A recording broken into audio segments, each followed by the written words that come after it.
السلام علیکم دوستو، کیسے ہو آپ سب؟ میں ہوں عریج اور آپ ہیں اس وقت میرے یوٹیوب چینل عریشہ ناولز پہ۔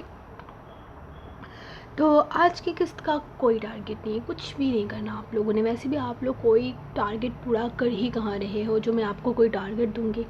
تو جلد ہی اس ناول کو میں ختم کر دوں گی۔ یہ میری زندگی کی سب سے بڑی غلطی ہے جو میں نے یہ ناول آپ لوگوں کے کہنے پر شروع کیا۔ مجھے ایسا نہیں کرنا چاہیے تھا۔ فضول میں نے اپنے لیے ٹینشن پالی، اپنا کام بڑھایا، خود پر بوجھ ڈالا۔ میں جلد ہی اس ناول کو ختم کرنے کی کوشش کروں گی۔ جس کا دل کرے لائک کرے، جس کا دل نہ کرے وہ نہ کرے، کمنٹ بھی اپنی مرضی سے کرے، کوئی زور زبردستی نہیں۔ اور آف کورس جو لوگ کہہ رہے ہیں کہ جنون یارم ختم ہو جائے تو ہم عریج کا چینل انسبسکرائب کر دیں گے، تو آپ لوگ ابھی سے کر دیں، کیونکہ آپ لوگوں کے انسبسکرائب کر دینے سے بھی جنون یارم ناول میرا ہی رہے گا۔ تو آپ لوگوں کے یہ چند دن کے سبسکرائبرز کی مجھے ضرورت نہیں ہے۔ تو جس کا دل کرے وہ ناول پڑھے، جس کا دل نہ کرے وہ نہ پڑھے۔ کم از کم یہ جو آپ لوگ کمپین چلا رہے ہیں نا میرے خلاف، اس کو بند کر دیں۔ باقی ایپیسوڈ کی طرف آتے ہیں۔ فضول میں میری باتیں آپ کو اریٹیٹ ہی کریں گی، کیونکہ آپ لوگوں نے ناول پڑھ کر یہاں سے بھاگنا بھی تو ہے۔ میں آپ کا ٹائم ویسٹ نہیں کرتی۔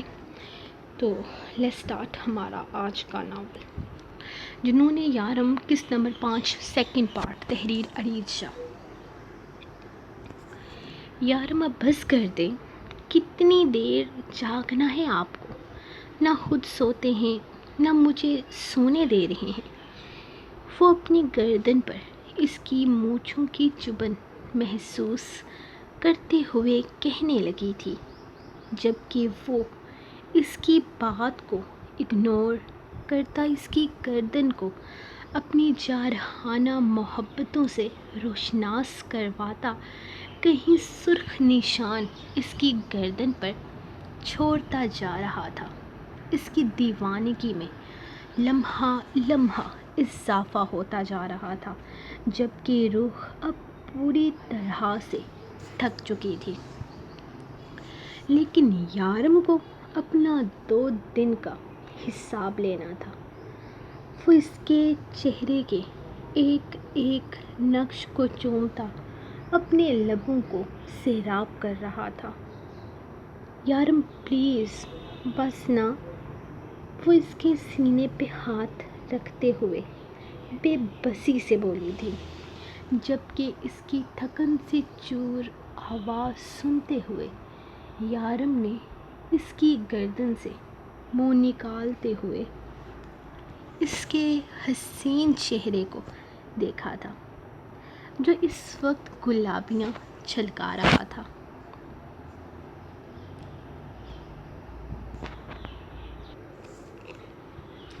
اس کے چہرے کو دیکھتے ہوئے یارم کے ڈمپلز نمایاں ہوئے تھے، جو زیادہ تر اس کی قربت میں ہی پوری طرح سے چمکتے تھے۔ یارم کو اس طرح سے مسکراتے دیکھ روح نے بھی ایک خوبصورت سی مسکراہٹ اس کے نام کی تھی، جبکہ وہ اچانک اس کا ہاتھ اپنے سینے سے ہٹاتا اپنے لبوں سے لگانے کے بعد اب تکیے پر رکھ چکا تھا۔ روح بیبی، آج تو تم خود آئی ہو میرے پاس۔ تم نے خود اپنا پور میرے لیے سجایا ہے، تو مجھے خود کو محسوس کرنے دو۔ آج تو تمہارے وجود کے ایک ایک ذرے پر یارم کاظمی اپنے نام کی مہر لگائے گا۔ وہ بے باکی سے کہتا، اپنے لبوں کی جسارتیں بڑھا گیا تھا۔ میں تو ساری کی ساری آپ کی ہوں، میری سانس سانس پر آپ کا حق ہے۔ آپ جب چاہیں لے سکتے ہیں، لیکن ابھی میں تھک چکی ہوں۔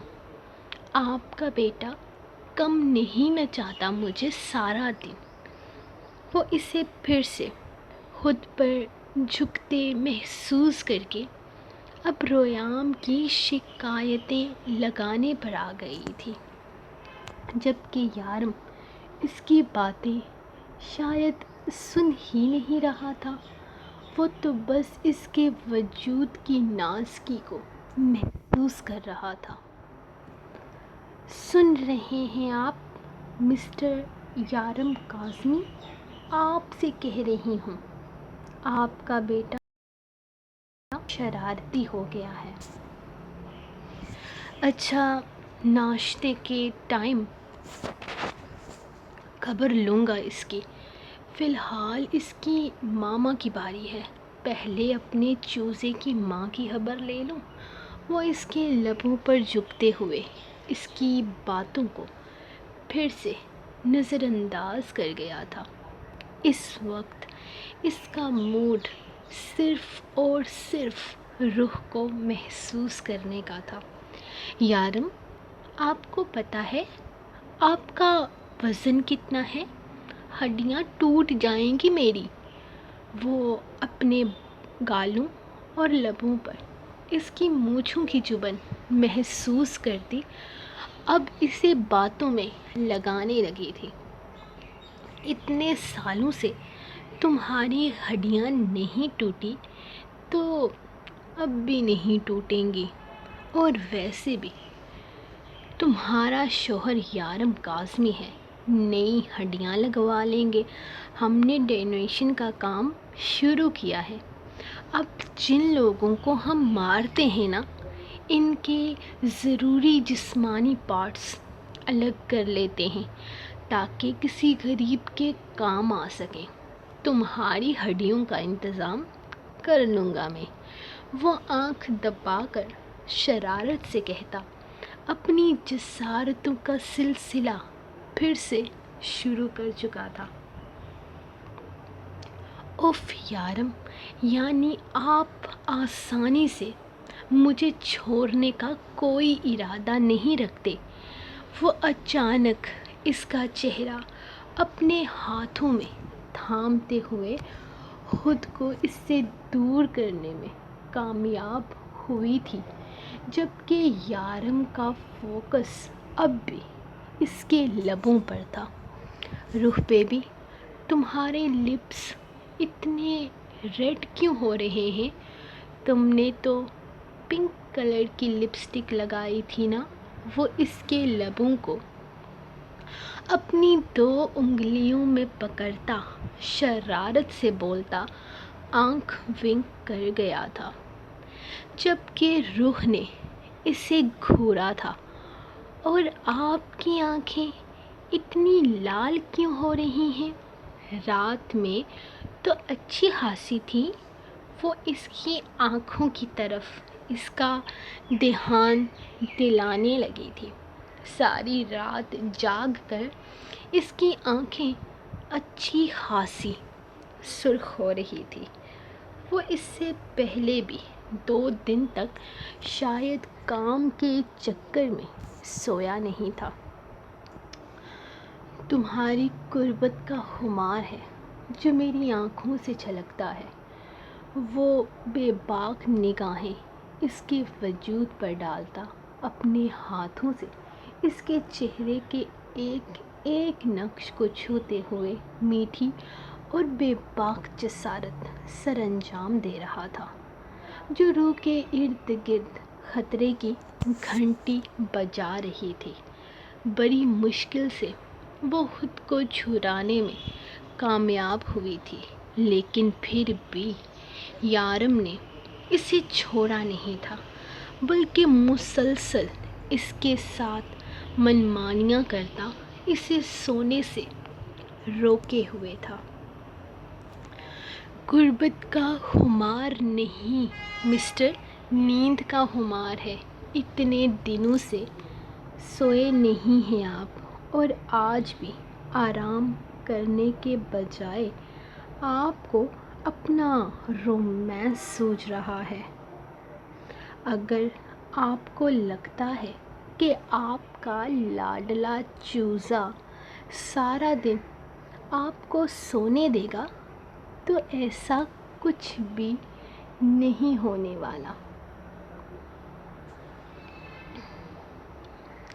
یہ صرف آپ کی غلط فہمی ہے مسٹر یارم کاظمی۔ ضرور اس نے کوئی نہ کوئی بات یاد رکھی ہوگی اور پھر وہ بدلہ لے کر آپ کی نیندیں حرام کرے گا۔ میری نیندیں قربان میرے بچے پر، رات کی تم پر قربان اور دن کی میرے چوزے پر قربان۔ اب مجھے ڈسٹرب مت کرنا۔ تمہارے لبوں کی داستان نہیں، تمہارے دھڑکن کی کہانی سننے کے موڈ میں ہوں۔ اپنی دھڑکنوں کو کہہ دو آج اتنی زور سے دھڑکیں کہ یارم کاظمی ان میں سما جائے۔ آج کوئی دوری میں رہنے نہیں دوں گا۔ بہت دن آزادی کے گزار لیے تم نے، اب میری باہوں میں، میری پناہوں میں میری شدتیں سہو۔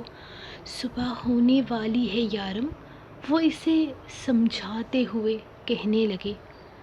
تو میں کیا کروں؟ میرا دل نہیں بھرا۔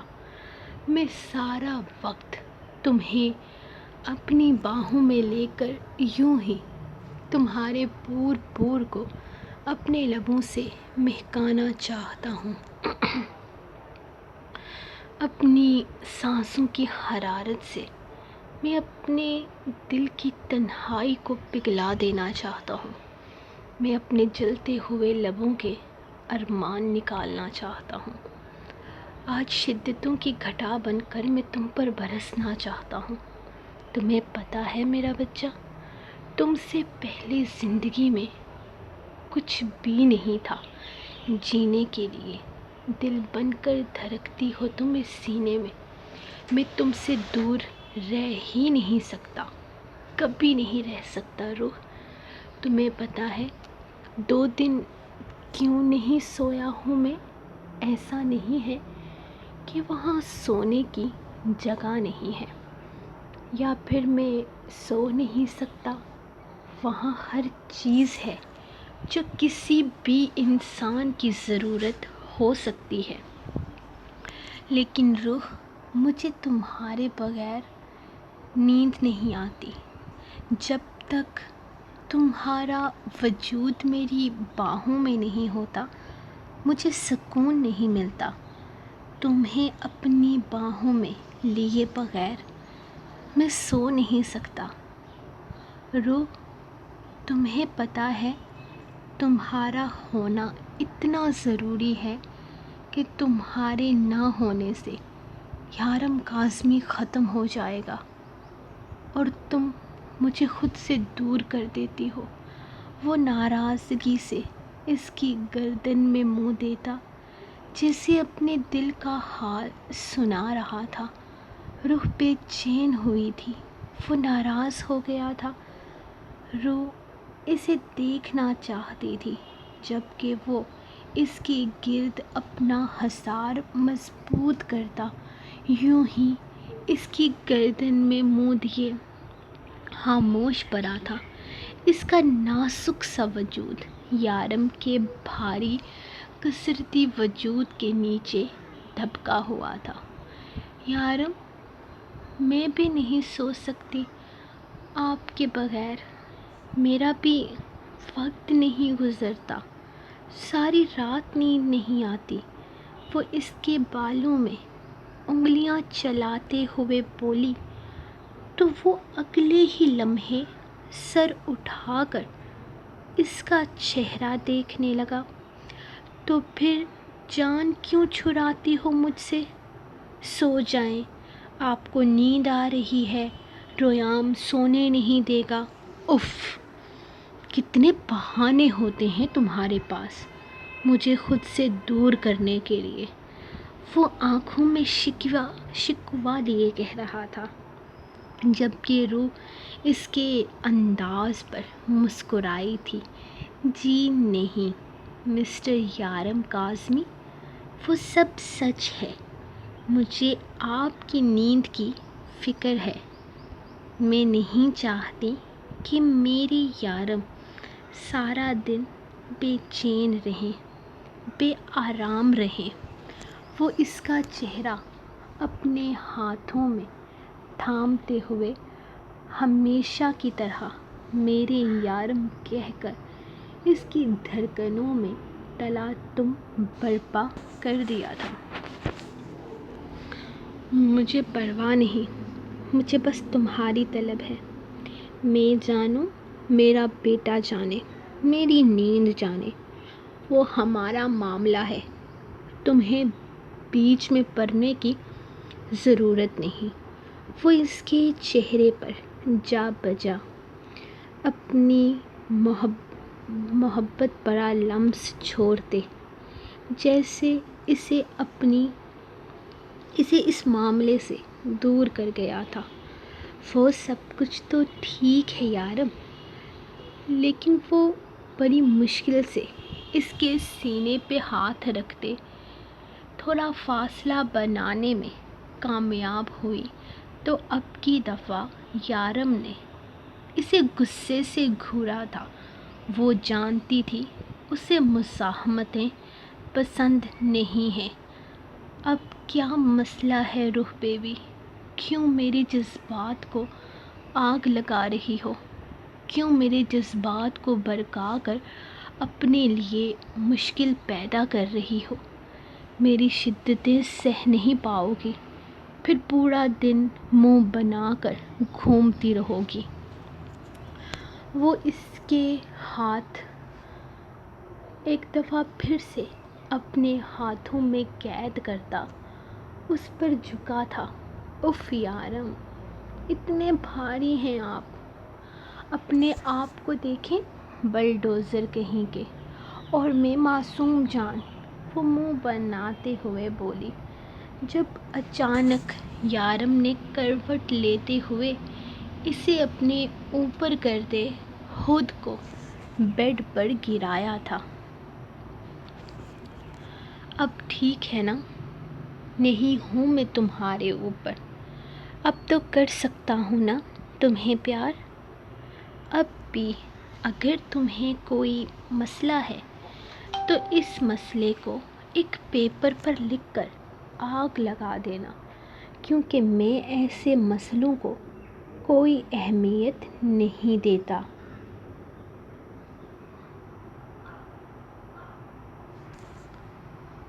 وہ اس کے بالوں میں ہاتھ پھنساتا، اچانک پوری شدت سے اس کے لبوں کو اپنے لبوں سے جوڑتے ہوئے اسے خود میں قید کر گیا تھا۔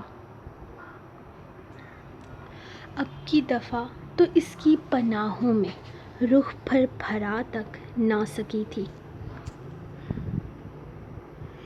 اس کے سارے بہانوں کو یارم نے چٹکیوں میں اڑایا تھا، جبکہ یارم کی بے قراریاں، اس کی محبت بڑا انداز، اس کا اپنے لیے دیوانہ پن اسے اچھا لگتا تھا،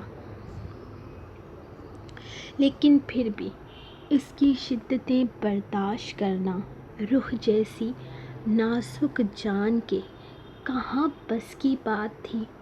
وہ ہمیشہ اس کی باہوں میں بری طرح سے قید ہو کر پچھتاتی تھی۔ یارم ایک دفعہ پھر سے کھو جاتا تو پھر کسی چیز کا اسے ہوش نہیں رہتا تھا۔ جس طرح اس وقت وہ پوری طرح سے اپنے حواسوں کو اس کے نازک وجود میں مدہوش کر چکا تھا، اسے کسی چیز کا ہوش نہیں تھا۔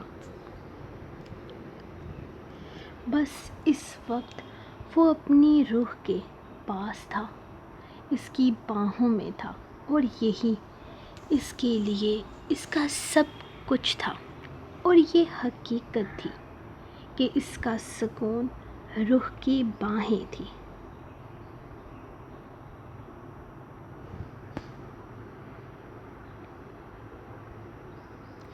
وہ تھک ہار کر ہمیشہ اپنا سکون اس کی پناہوں میں ڈھونڈتا تھا، رخ جانتی تھی کہ آج آسانی سے اس کی جان بخشی نہیں ہونے والی۔ وہ اس کی دھڑکنوں میں اشتعال برپا کرتا، اپنی جارحانہ شدتوں کو جارحانہ انداز میں اس پر نچھاور کرتا رہا تھا، جبکہ روح اس کی باہوں میں قید اس کی شدتوں میں بے حال ہو رہی تھی۔ اب اس کی باہوں سے آزادی تب تک ممکن نہیں تھی جب تک یارم خود اسے آزادی دینے کے موڈ میں نہ آ جائے۔ یارم اسے آسانی سے ہرگز آزاد نہیں کرنے والا تھا، تو بہتر تھا کہ وہ خود کو اس کے حوالے کر دیتی۔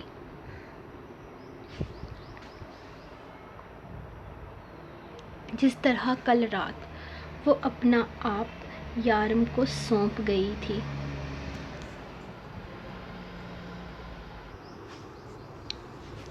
یارم گہری نیند سو رہا تھا۔ رات روح نے بڑی مشکل سے اس کی منتیں کر کے سونے کی اجازت مانگی تھی۔ اس کا موڈ تو نہیں تھا، لیکن روح کی تھکاوٹ کا احساس کرتے ہوئے اس نے بڑی مشکل سے روح کو سونے کی اجازت دی تھی۔ وہ اس کے ساتھ ہی فجر کی نماز پڑھ کے سویا تھا۔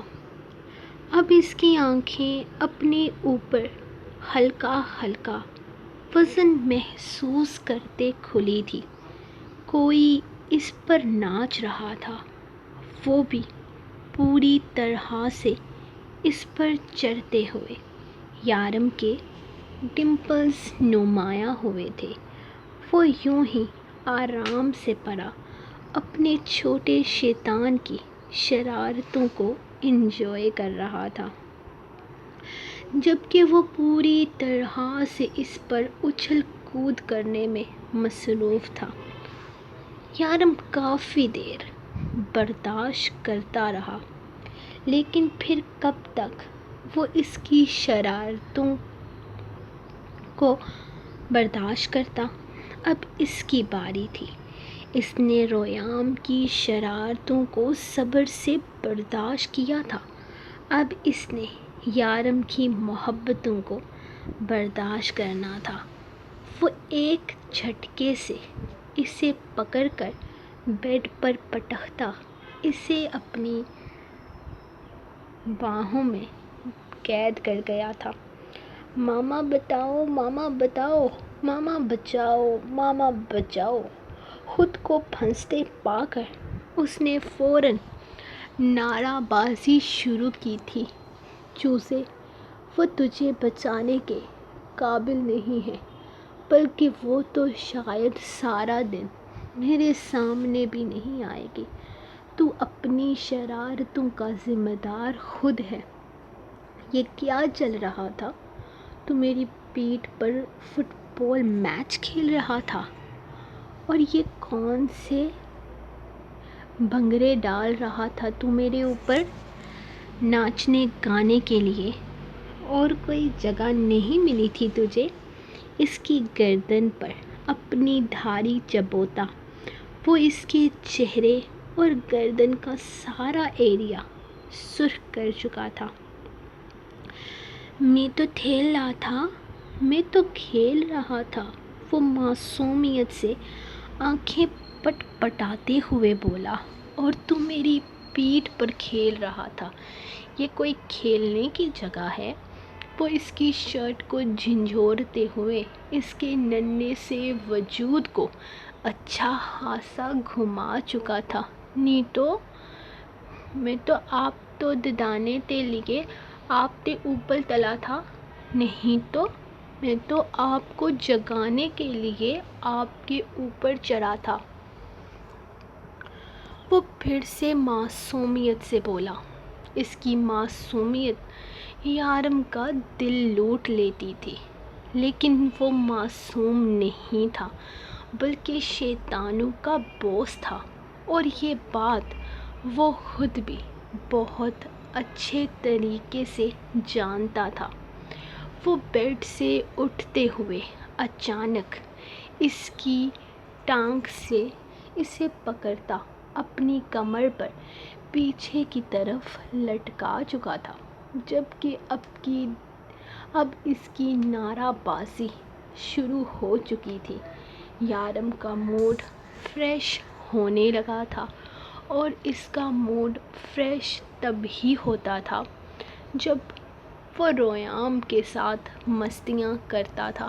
وہ اسے باہر لاتے ہوئے پول میں پھینکتا، خود بھی اس کے ساتھ پانی میں آ گیا تھا، جبکہ گھر میں اس کی کہکاریاں گونج رہی تھی۔ جبکہ روح کام ختم کرتے ہوئے یارم کے کیکے اور ریام کی معصوم سی ہنسی سن کر مسکرا دی تھی۔ تمہیں لگتا ہے میں بچ جاؤں گی شارف؟ مجھے نہیں لگتا۔ آئی تھنک اس دفعہ میری موت میرے بہت آس پاس ہے، بلکہ آس پاس بھی نہیں ہے، میرے سر پر لٹک رہی ہے۔ بس کبھی بھی وہ تلوار میرے اندر گھس کر مجھے ختم کر دے گی۔ مجھے اپنی زندگی سے کوئی گلہ نہیں ہے۔ میں مرنے سے پہلے یارم سے سارے بدلے پورے کر چکی ہوں۔ وہ دونوں اس کے قریب بیٹھے تھے، جبکہ وہ کھوئے ہوئے انداز میں بول رہی تھی، اسے جیسے سچ مچ میں بس مرنے ہی والی ہو۔ یارم جیسے ہی آفس میں داخل ہوا، وہ تینوں اسے دیکھ کر اپنی کرسیاں چھوڑ چکے تھے۔ چلو لیلا، چلو میرے ساتھ، ایک ضروری کام ہے۔ وہ بس اسے کہہ کر باہر نکل گیا تھا، جبکہ لیلا فوراً اپنا بیگ اٹھاتی اس کے پیچھے بھاگی تھی۔ شاید وہ اسے کسی ضروری کام کے لیے اپنے ساتھ لے کر جا رہا تھا۔ یہ ہم کہاں آئے ہیں ڈیول؟ اتنا گھنا جنگل! ہم اتنے گھنے جنگل میں کیوں آئے ہیں؟ میں نے تو سنا ہے کہ یہ سڑک سیف نہیں ہے، یہاں بہت خطرناک جانور گھومتے ہیں۔ وہ پریشان سی اسے بتا رہی تھی، جبکہ یارم بالکل خاموشی سے گاڑی ڈرائیو کر رہا تھا۔ پھر آگے جا کر اس نے ایک مقام پر گاڑی روک دی تھی، جہاں سے جنگل اور بھی زیادہ گہرا محسوس معلوم ہوتا تھا۔ لیلا، یہاں اس راستے سے اندر جاؤ گی تم تقریباً 100 فٹ کی دوری پر۔ وہاں ایک آدمی تمہیں ملے گا، وہ تمہیں کچھ دے گا اور تم وہ لے کر آؤ گی۔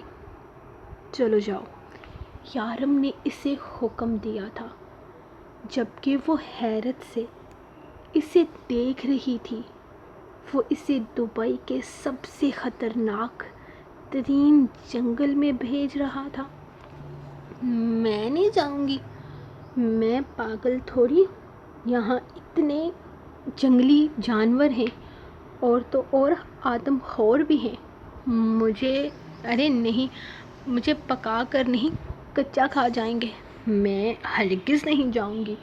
وہ انکار کرتے ہوئے اپنے سائیڈ والا شیشہ بھی بند کر چکی تھی۔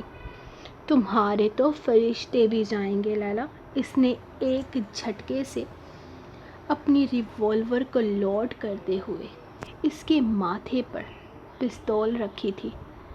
تم مجھے بہت تنگ کر رہی ہو لیلا، شاید تم بھول چکی ہو کہ میں کون ہوں، سو میں تمہیں یاد دلانا چاہتا ہوں کہ میرا نام یارم کاظمی ہے۔ میں اپنے ساتھ ہونے والی کسی کارروائی کو کبھی بھولتا نہیں ہوں۔ کل رات تم نے میرے اور روح کے اسپیشل مومنٹس میں انٹرفیئر کیا، جس کی سزا یہ ہے کہ تمہیں اس جنگل میں 100 فٹ چل کر جانا ہوگا اور راستے میں آنے والے سب خطرناک جانوروں سے اپنی جان بچانی ہوگی۔ مجھے فرق نہیں پڑتا کہ تم خود کو کیسے بچاتی ہو، لیکن مجھے یقین ہے کہ جنگل سے نکلتے نکلتے تمہیں سمجھ آ جائے گا کہ یارم کاظمی خود کے ساتھ بے ایمانی کرنے والوں کو کیا سزا دیتا ہے۔ یارم پلیز پلیز مجھے معاف کر دو، میں صرف مستی کر رہی تھی۔ دیکھو میں تمہارے سامنے ہاتھ جوڑتی ہوں، پلیز یہ مت کرو یار، میں مر جاؤں گی۔ تمہیں تو پتہ ہے یہاں کتنے جنگلی جانور ہیں۔ نہیں پتہ، تم آ کر بتانا کہ یہ جنگل کیسا ہے، کتنا خوبصورت ہے۔ تقریباً 100 فٹ چل کر جانا ہے تم نے، اور زیادہ سے زیادہ 7 منٹ لگ جائیں گے تمہیں، اور 7 منٹ واپسی پر۔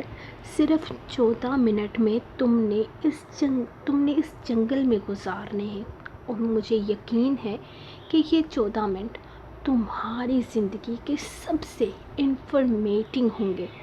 تم آئندہ کبھی یارم سے پنگا نہیں لوگی۔ یارم نے بے فکر انداز میں کہا کہ لیلا نے نفی میں سر ہلانے کی کوشش کی تھی، لیکن اس سے پہلے یارم اس کی کن پٹی پر گن رکھ چکا تھا۔ اس نے مجبور ہوتے ہوئے گھبرا کر دروازے کے ہینڈل پر ہاتھ رکھا، اس کے باہر نکلتے ہوئے سامنے درخت پر عجیب طرح کے جانور کو دیکھا۔ 100 فٹ چل کر جانا تھا۔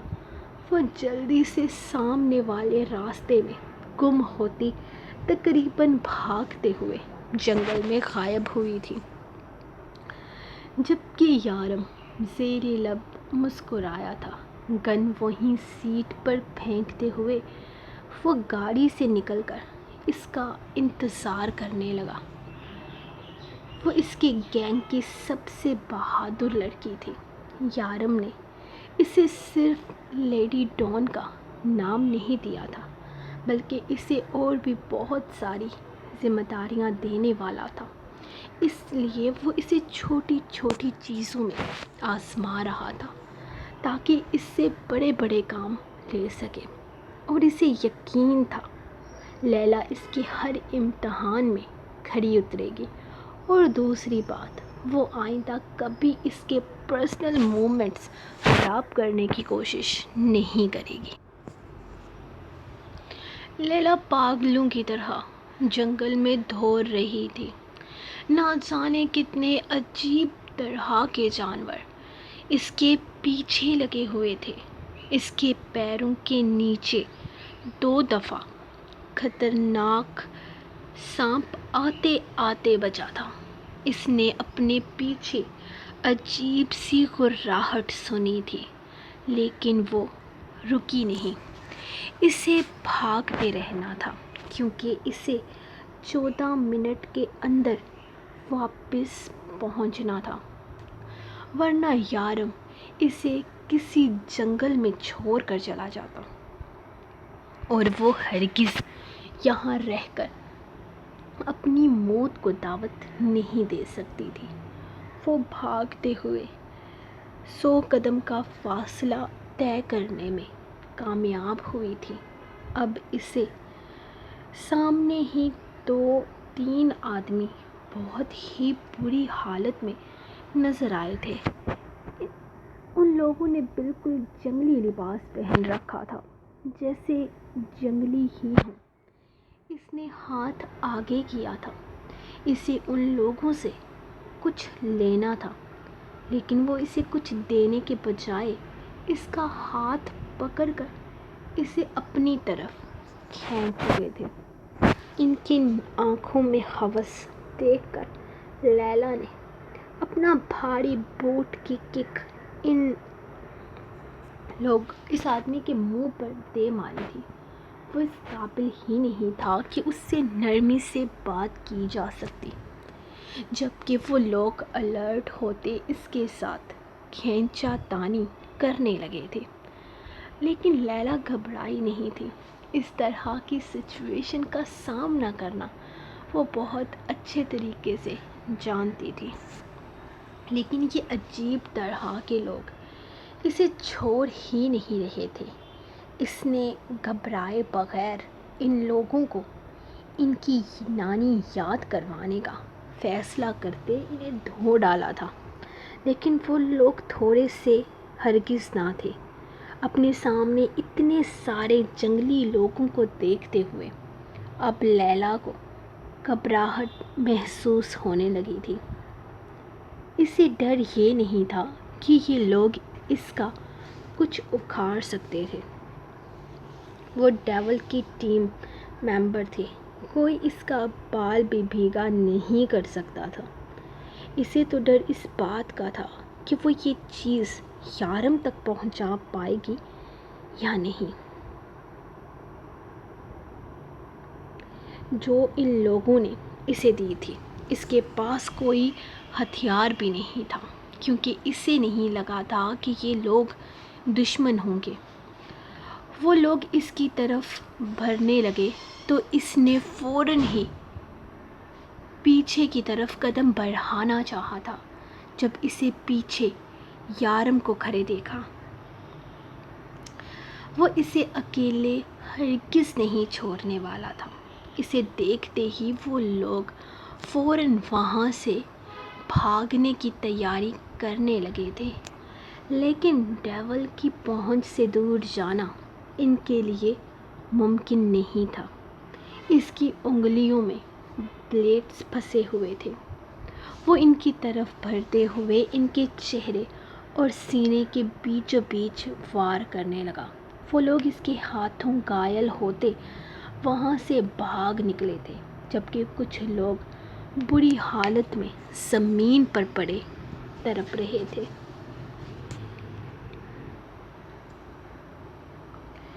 ویسے میرے خیال میں تمہیں یہاں مرنے دینا چاہیے تھا، بیکار میں تمہیں بچانے آ گیا۔ وہ اسے اپنے پیچھے آنے کا اشارہ کرتا وہاں سے باہر نکلنے لگا تھا۔ میں تھینک یو نہیں بولوں گی، مجھے بچانا فرض ہے تم پر، اور ویسے بھی میں تمہارے بیسٹ فرینڈ کی بیوی ہوں، وہ مزے سے بولی تھی۔ میں اپنے بیسٹ فرینڈ کو تمہارے کفن دفن کا انتظام کرنے کا بول کر آیا تھا، لیکن یہی یار تم اتنی بھی بری نہیں ہو۔ کیا سچی اتنی بری نہیں ہوں میں؟ مطلب اچھی ہوں؟ تو شادی کر لو مجھ سے، آئی پرومس میں روح کے ساتھ اس کی بہن بن کر رہوں گی۔ اور ہزر کی تم فکر مت کرو، میں نے اس کو ہمیشہ سے کہا ہے، تمہاری طرف سے ہاں ہوتے ہی میں اسے چھوڑ دوں گی۔ وہ مینٹلی طور پر تیار ہے، وہ اس کے ساتھ آتے مزے سے بول رہی تھی، جب یارم نے ساتھ والی ندی میں اسے دھکا دے دیا تھا۔ وہ اگلے ہی لمحے پانی میں گرتی پوری طرح سے ڈوبنے کے کگار پر تھی، جبکہ وہ اسے اس کے حال پر چھوڑتا آگے نکل آیا تھا۔ اس کے چیخنے چلانے کا کوئی اثر نہ دیکھ کر وہ خود ہی پانی سے نکلتی اس کے پیچھے بھاگ گئی تھی۔ تمہیں اپنا کام یاد ہے نا؟ کسی طرح کی کوئی غلطی نہیں چاہتا میں لیلا۔ اس مشن میں کئی معصوموں کی جان جڑی ہے۔ یہ کام میں پوری طرح تمہارے انڈر کروا رہا ہوں۔ وہ گاڑی میں بیٹھتے ہوئے بولا، جبکہ لیلا نے اب سیریس ہو کر ہاں میں سر ہلایا تھا۔ ہاں بے فکر ہو جاؤ ڈیول، 15 دن کے اندر میں ان لوگوں کے ساتھ شامل ہو جاؤں گی، اس نے یقین دلایا تھا۔ جب یارم نے گاڑی سٹارٹ کی، اس دفعہ میں نے تمہیں بچا لیا ہے، لیکن اگلی دفعہ اگر تم نے میرے اور روح کے کسی بھی پرسنل مومنٹ کو خراب کرنے کی کوشش کی تو میں لحاظ نہیں کروں گا۔ وہ گاڑی کے پچھلے حصے سے ٹاول نکال کر اس پر پھینکتے ہوئے بولا تو لیلا شیطانی انداز میں مسکرائی تھی۔ اسے یہاں کام کرتے تقریباً 10 سے 15 دن ہو چکے تھے، اور ان 15 دنوں میں وہ خیام سے دوستی کرنے میں کامیاب ہو گئی تھی۔ وہ خود بھی مشرف کے ساتھ یہاں کافی اچھے سے ایڈجسٹ ہو گئی تھی۔ مشرف کے ساتھ بھی خیام کی اچھی فرینڈ شپ تھی۔ خیام عجیب طرح کی باتیں کرتی تھی، جیسے یہاں جن ہے یا پھر جن بچوں کو اٹھا کر لے جاتا ہے، یہاں نیچے بیسمنٹ میں چھوٹے بچوں کو مارا جاتا ہے، اور اس طرح کی بہت ساری باتیں کرتی تھی جن کا کوئی سینس ہی نہیں بنتا تھا۔ مسٹر ازمیر نے کہا تھا کہ اس کی باتوں پر زیادہ دھیان دینے کی ضرورت نہیں ہے، جتنا ہو سکے اس کی باتوں کو وہ نظر انداز کر دے، اور وہ جتنا کر پا رہی تھی اتنا اس کی فضول باتوں کو اگنور کر رہی تھی، جبکہ معصومہ کے علاوہ دوسری اور کوئی لڑکی یہاں ٹھہر ہی نہیں رہی تھی۔ اور شاید معصومہ کے ٹکنے کی وجہ صرف یہ تھی کہ وہ اس کی چھوٹی بڑی باتوں کو نظر انداز کرنا جانتی تھی۔ اس کے فیشن سینس کو ٹھیک کرنے کے لیے مسز ازمیر کچھ بھی نہیں کر پا رہی تھی، جس کی وجہ سے آئے دن وہ پریشان رہتی تھی۔ خیام پوری طرح سے نوکروں پہ ڈپینڈنٹ تھی، یہاں تک کہ نائٹ ڈریس تک اسے ملازمہ پہناتی تھی۔ کبھی کبھی تو معصومہ کو لگتا تھا کہ خیام جان بوجھ کر سب کو تنگ کرتی ہے۔ کبھی کبھی وہ لڑکی بیچاری سچ میں اسے معصوم لگتی تھی۔ خیر، اسے باقی چیزوں سے مطلب نہیں تھا، اسے بس اتنا پتا تھا کہ اسے یہاں اپنا کام کرنا ہے، اور وہ اپنا کام بہت اچھے طریقے سے کر رہی تھی۔ معصومہ، آپ اپنا کام بہت اچھے طریقے سے کر رہی ہیں۔ آج آپ نے شاپنگ کے لیے جانا تھا نا، تو میں نے سوچا کہ میں آپ کی تنخواہ آپ کو دے دوں۔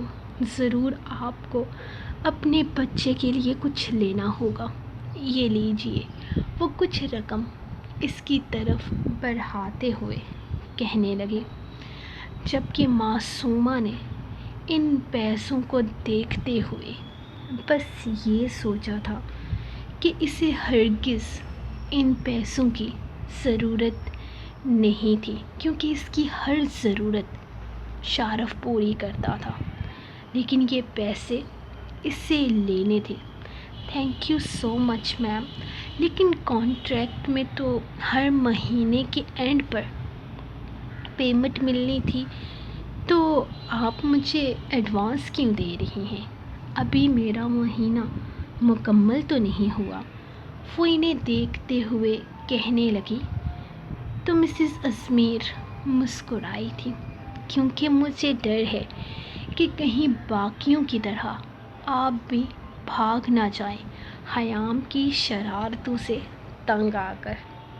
وہ مسکراتے ہوئے بولی تھی، جتنا خیام تنگ کرتی ہے، آپ کا یہ شک بالکل درست ہے کہ کوئی بھی یہاں سے بھاگ سکتا ہے، لیکن میری طرف سے آپ بے فکر رہیں، میں ہرگز یہاں سے بھاگنے والی نہیں ہوں۔ معصومہ نے مسکراتے ہوئے انہیں یقین دلایا تو مسز ازمیر نے سکون کا سانس لیا تھا۔ مشرف، ادھر مت گھومو، میں نے تمہیں بتایا تھا نا، باہر جن ہے۔ ماما کدھر ہے تمہاری؟ چلو چلو اندر چلتے ہیں۔ مشرف باہر کھیل رہا تھا جب وہ اچانک اس کے پاس آتے، اس کا ہاتھ تھامتے اسے زبردستی گھسیٹنے لگی تھی۔ اس میں اتنی جان نہ تھی کہ وہ اس کولو مولو شیطان کو اٹھا کر اندر لے جاتے۔ ارے کیا ہو گیا ہے خیام؟ میں یہیں باہر ہوں۔ اس کے ساتھ ہی خیام کو گھبرایا ہوا دیکھ کر معصومہ فوراً باہر نکلی تھی۔ وہ خیام کو اوپر سلا کر آئی تھی۔ اس کا ٹائم اوور ہو چکا تھا، اسے اب گھر جانا تھا۔ جب خیام نے کہا کہ اسے نیند آ رہی ہے، دن کی میڈیسن کھا کر اسے نیند آ جاتی تھی، سو اسے سلا کر وہ جانے والی تھی۔ کل رات لیلا کا فون آیا تھا۔ لیلا نے کہا تھا کہ وہ اسے اس کے ساتھ شاپنگ پر جانا ہے، سو وہ اسے پک کرنے یہیں آ رہی تھی، اور لیلا کا انتظار کرتے ہوئے وہ دونوں ماں بیٹا چھپن چھپائی کھیل رہے تھے جب خیام اچانک باہر آ گئی۔ اوہ اچھا، تم یہیں پر ہو۔ مجھے لگا مشرف یہاں اکیلا ہے، اسی لیے میں ڈر گئی تھی۔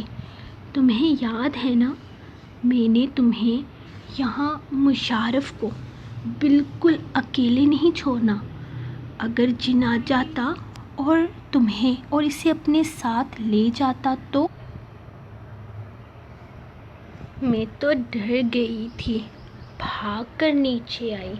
اسے دیکھ کر وہ بے حد معصومیت سے بول رہی تھی، جبکہ معصومہ نے اسے یقین دلایا تھا کہ وہ اس کے پاس ہی ہے۔ معصومہ تو اپنے بچے کا ویسے بھی کوئی رسک نہیں لیتی تھی، اور پھر خیام کی باتیں اسے پریشان بھی کرتی تھی۔ بے شک اسے ان باتوں پر یقین نہیں تھا، لیکن پھر بھی وہ اپنے بیٹے پر کسی طرح کا رسک کیوں لے؟ ابھی وہ کھڑی اسی سے باتیں کر رہی تھی جب لیلا کی گاڑی باہر آ رکی۔ میری دوست آ گئی، اب میں چلتی ہوں، صبح تم سے ملتی ہوں، وہ مشرف کو اٹھا کر بولی، جبکہ اسے باہر جاتے دیکھ خیام فوراً اندر بھاگ گئی تھی۔ وہ اکیلے کہیں پر نہیں رکتی تھی۔ معصومہ نے اسے جاتے دیکھا تھا اور پھر قدم باہر کی طرف اٹھائے تھے۔ لیلا گاڑی کے قریب کھڑی اس کا انتظار کر رہی تھی۔ اس نے دور سے ہاتھ ہلا کر لیلا کو ہائے ہیلو کہا تھا، جس کا جواب اس نے ہاتھ ہلا کر دیا تھا۔ جبکہ وہ مشرف کو لیے باہر پہنچی ہی تھی کہ مسز ازمیر کی گاڑی باہر آ رکی۔ وہ لیلا کے پاس آ کر رکتی مسز ازمیر کا انتظار کرنے لگی تھی، کیونکہ وہ کافی ایکسائٹڈ تھی لیلا کو دیکھ کر۔ گاڑی سے باہر نکلی تھی، شاید انہیں کوئی بات کرنی تھی، جبکہ وہ گاڑی ایک طرف روکتے ہوئے تیزی سے ان دونوں کی طرف آئی تھی۔ معصومہ لیلا سے ملتے ہوئے اسے مسز ازمیر کے بارے میں بتانے لگی، جبکہ وہ زیادہ دھیان نہ دیتے ہوئے جلدی جلدی ان سے باتیں کرنے کا کہہ کر اسے آنے کا بولتے خود گاڑی میں بیٹھنے کا ارادہ رکھتی تھی۔ تم جا رہی ہو معصومہ؟ یہ کس کے ساتھ کھڑی تھی تم؟ دوست ہے تمہاری؟ مجھے اپنی دوست سے نہیں ملواؤ گی؟ وہ معصومہ سے کہتے ہوئے لیلا کو دیکھ رہی تھی، جبکہ لیلا نے مروتاً مسکرا کر اسے ہیلو کہتے ہوئے گاڑی سے باہر قدم رکھا تھا۔ ہیلو بیوٹیفل گرل، کون ہیں آپ اور اس طرح کیسے آنا ہوا آپ کا؟ شاید آپ کو میری بات بہت عجیب لگے گی، لیکن میں نے آج تک آپ سے زیادہ خوبصورت لڑکی نہیں دیکھی۔ لیلا کی خوبصورتی سے متاثر ہو کر وہ تعریف کیے بغیر نہیں رہ سکی تھی، جبکہ لیلا نے اپنی تعریف سن کر مسکراتے ہوئے اپنے بال پیچھے کی طرف جھٹکے دی۔ ارے مجھے برا کیوں لگے گا؟ آف کورس میں خوبصورت ہوں اور لوگ میری خوبصورتی کی تعریف ضرور کرتے ہیں، ہاں لیکن عورتیں بہت کم کرتی ہیں۔ عورتوں میں ایک جیلسی کا مادہ ہوتا ہے۔ ایک عورت کی کھل کر کبھی تعریف نہیں کر سکتی۔ خیر، آپ کی تعریف اچھی لگی مجھے، وہ ایک ناز سے بولی تھی۔ یقیناً وہ اپنی خوبصورتی سے بہت اچھے سے واقف تھی۔ یہ تو بالکل درست کہا آپ نے، میں آپ کی اس بات سے ایگری کرتی ہوں۔ ایک عورت کبھی ایک عورت کی تعریف نہیں کر سکتی جب تک اسے اپنا مطلب نہ ہو۔ اوہ پلیز، اب یہ مت کہیے گا کہ آپ کو مجھ سے کوئی مطلب ہے۔ میں ایک معمولی سی نوکری کرنے والی، بھلا آپ کو کیا دے سکتی ہوں؟ اس نے اس کے عالی شان بنگلے کی طرف اشارہ کیا تو مسز ازمیر کھل کر مسکرائی تھی۔ اگر لیلا کو اپنی خوبصورتی پر ناز تھا تو مسز ازمیر کو اپنے عالی شان لائف سٹائل کا گھمنڈ تھا۔ میں آپ سے زیادہ کچھ بھی نہیں مانگوں گی، میں صرف آپ سے آپ کا 1 گھنٹہ مانگتی ہوں۔ کیا آپ اپنا یہ سٹائل، یہ انداز، یہ نزاکت میری بھتیجی میں منتقل کر سکتی ہیں؟ میرا مطلب ہے کہ میری بھتیجی حیام کو زندگی جینے کا طریقہ نہیں ہے۔ میں ایک ایسی لڑکی کو ڈھونڈ رہی ہوں جو اس کے ساتھ رہتے ہوئے اسے پوری طرح سے اپنی لائف کو جینے کا، اپنے فیشن سینس کو، ڈریسنگ سینس کو بہتر بنائے۔ اور اگر آپ نے میرا یہ کام کر دیا تو یقین کریے میں آپ کی منہ مانگی قیمت آپ کو دوں گی، بلکہ اتنا ہی نہیں، آپ کے لیول کا کوئی امیر ترین انسان آپ کو ڈھونڈ کر دوں گی جس کے ساتھ آپ کی لائف سیٹ ہو جائے گی۔ وہ اسے لالچ دے رہی تھی۔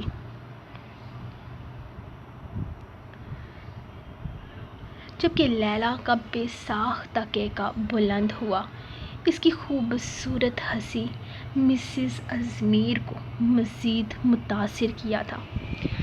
ویسے مجھے نوکری کی ضرورت نہیں، کیونکہ میں آلریڈی بہت اچھی نوکری کر رہی ہوں، لیکن اپنے دوست کے ساتھ وقت گزارنے کے لیے میں 1 گھنٹہ آپ کو دینے کے لیے تیار ہوں۔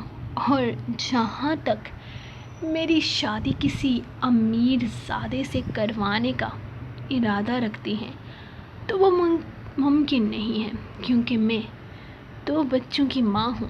وہ انہیں دیکھتے ہوئے بولی تھی، جبکہ مسز ازمیر پر تو جیسے حیرت کا پہاڑ ٹوٹ پڑا تھا۔ مجھے آپ کا مذاق پسند نہیں آیا لیلا، مسز ازمیر نے اسے دیکھتے ہوئے کہا۔ وہ یہ بات مان ہی نہیں سکتی تھی کہ لیلا شادی شدہ ہے اور پھر 2 بچوں کی ماں ہونے کا دعویٰ تو بالکل جھوٹا تھا۔ میری 2 بیٹیاں ہیں، 5.5 سال کی بلکہ 6 سال کی ہونے والی ہیں، جڑواں ہیں۔ ایک کا نام مہر اور دوسری کا نام عنایت ہے۔ میں سمجھ سکتی ہوں آپ کو یقین نہیں آئے گا، اور یقین کریں میری اس بات پر کوئی بھی یقین نہیں کرتا۔ خیر، یہ میری خوبصورتی کا کمال ہے اور میں اپنے آپ کو بہت مینٹین رکھتی ہوں۔ اس نے اپنی خوبصورت نازک وجود کی طرف اشارہ کیا، جبکہ مسز ازمیر کو یقین تو اب بھی نہیں آیا تھا۔ آپ میرے لیے پرفیکٹ ہیں۔ مجھے یقین ہے میری بھتیجی آپ سے بہت کچھ سیکھ سکتی ہے۔ شور، میں ضرور اسے سکھانا پسند کروں گی۔ ویسے بھی مجھے فیشن ٹپس دینا بہت پسند ہے۔ اس نے مسکراتے ہوئے معصومہ کو دیکھا تھا، جو اس کی باتوں پر مسکرا رہی تھی۔ ویسے آپ کی تنخواہ کتنی ہے؟ جو نوکری آپ کرتی ہیں وہاں میں آپ کو 1 مہینے میں اس سے 4 گنا بلکہ اس سے بھی زیادہ دوں گی۔ بس میری بھتیجی کو اپنی طرح بنا دوں۔ اوہ پلیز، میری طرح کوئی نہیں ہے۔ لیلا خضر احمد 1 and only ہے، لیکن میں آپ کی بھتیجی کے لیے کچھ نہ کچھ ضرور کروں گی، لیکن فی الحال نہیں، کیونکہ فی الحال مجھے شاپنگ پر جانا ہے۔ میری بچیاں گھر پر میرے ہسبینڈ کے ساتھ ہیں، اور میرا ہسبینڈ پچھلے 5.5 سال سے آدھا پاگل ہو چکا ہے، اور اگر وہ میری بیٹیوں کے ساتھ رہے گا تو پورا پاگل ہو جائے گا۔ اور یقین کریں اس حسین دوشیزہ کے ساتھ ایک پاگل آدمی بالکل سوٹ نہیں کرے گا۔ وہ کہتے ہوئے دوبارہ گاڑی کا فرنٹ ڈور کھول چکی تھی، جبکہ اب کی دفعہ مسز ازمیر نے انہیں روکا نہیں تھا، کیونکہ ان کا کام ہو چکا تھا۔ انہیں یقین تھا لیلا ان کے لیے فائدہ مند ثابت ہوگی، اور وہ لیلا کو اتنی رقم دینے والی تھی کہ وہ خیام کو ٹرینڈ کرنے کے لیے کسی بھی حد تک چلی جاتی۔ خیام کو جلد ہی ایک بہت بڑی پریس کانفرنس کا حصہ بننا تھا، اور اگر وہاں وہ کسی جھلے کی طرح بیٹھی رہتی تو ان کا سارا بنا بنایا پلان خراب ہو سکتا تھا۔ دن بہت کم رہ گئے تھے اور انہیں بہت کچھ کرنا تھا۔ اربوں کی جائیداد وہ ہاتھ سے نکلنے نہیں دے سکتے تھے، اس لیے اگر انہیں چند 1 کروڑ خیام کے اوپر لگانا بھی پڑ جائے تو انہیں کوئی مسئلہ نہیں تھا۔ سو گائز، یہ تھی آپ لوگوں کی آج کی ایپیسوڈ، اور اب اس کی نیکسٹ ایپیسوڈ آئے گی پرسوں، اور کل یار ستمگر کی ایپیسوڈ آئے گی۔ اور جو لوگ کہہ رہے ہیں کہ اسیر جانا کی ایپیسوڈ کا، تو وہ میں نے روکا ہوا تھا کیونکہ میں آف کورس 3 ناول ایک ساتھ نہیں چلا پا رہی، میں نے بیچ میں اس ناول کو ایڈ کر لیا تھا آپ لوگوں کے کہنے پر، ورنہ اب تک اسیرِ جاناں کمپلیٹ ہو چکا ہوتا۔ خیر کوئی بات نہیں، میں ایک دن 2 دن چھوڑ کر اسیرِ جاناں کی ایپیسوڈ دینے کی کوشش کروں گی۔ ویسے کل رات میں نے 13 اور 14 قسط پوسٹ کی تھی۔ 13واں قسط جو ہے وہ پچھلی ہے، جبکہ جو 14 نمبر والی ایپیسوڈ ہے وہ اگلا حصہ ہے، یعنی کہ فریش ایپیسوڈ ہے پچھلی ساری ایپیسوڈ سے۔ تو اگر آپ لوگ چاہیں تو اس کو ریڈ کر سکتے ہیں۔ خیر میں اب ملوں گی آپ کو کل نیکسٹ ایپیسوڈ کے ساتھ، تب تک کے لیے اپنی رائٹ کو دیں اجازت اور دعاؤں میں یاد رکھیں۔ اللہ حافظ۔